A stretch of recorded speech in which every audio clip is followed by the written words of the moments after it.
Have you ever dealt with content overload to where you're absorbing so many pieces of content, you want to create videos, but you don't know what to create because you don't know how to word a certain thing, or you don't know how you want to stand out, but you don't want to copy the same person, and you're always just thinking, what do I create? What do I create? When you look at all that content, start absorbing it, it takes away your creativity and your gift of your story. Anytime I look at content from anybody else that I really like, I look at their style and I'm like, I know I can do that, but I'm not gonna mimic off of it.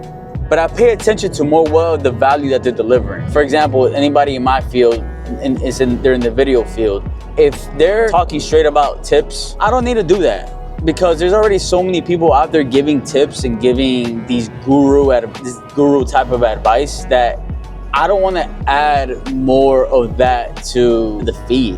And I do every now and then create some of that type of content, right? But it's not my main thing. My main thing is I'm a storyteller. My stories are going to impact you, make you relate to me, and just build a relationship from there. And that's what I help businesses do. I help them take their personal story, connect it to their business so they can relate to their audience, which will result in more leads. There's too many gurus out there. The last thing I want to be is a guy giving tips. I don't want to be just known for that.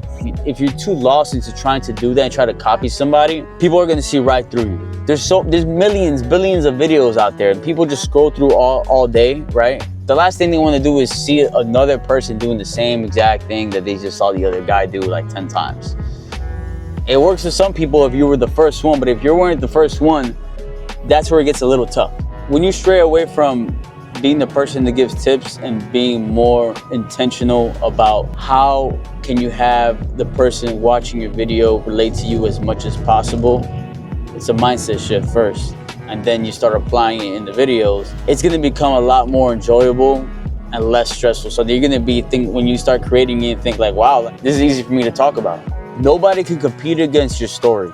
If we focus too much on competition about this person doing this and my competition is giving these tips, then avoid doing that. Maybe every now and then, 1 out of every 4, 1 out of every 5 videos do that, but the majority is all about relationship building. And that's my recipe. That's what I believe in. That's how I help people get more leads. That's how I help people get more engagement. Like right now, I have all these ideas listed out about the experiences I've had, because 1, I know some people have been through that experience. 2, some people will find it entertaining. 3, they'll find it valuable. And 4, I keep people in mind in regards to the videos that I create, right? So if they're entertained enough, if they like it enough, whenever it comes time to referrals, I'm the first person they think about, because I like how Alan tells this story. I like how Alan promotes this. I don't use my social media to try to monetize every single video or get all the views and likes, because that doesn't make it enjoyable, and it just makes me not want to create. And the goal is to create freely, so to avoid that content overload feeling.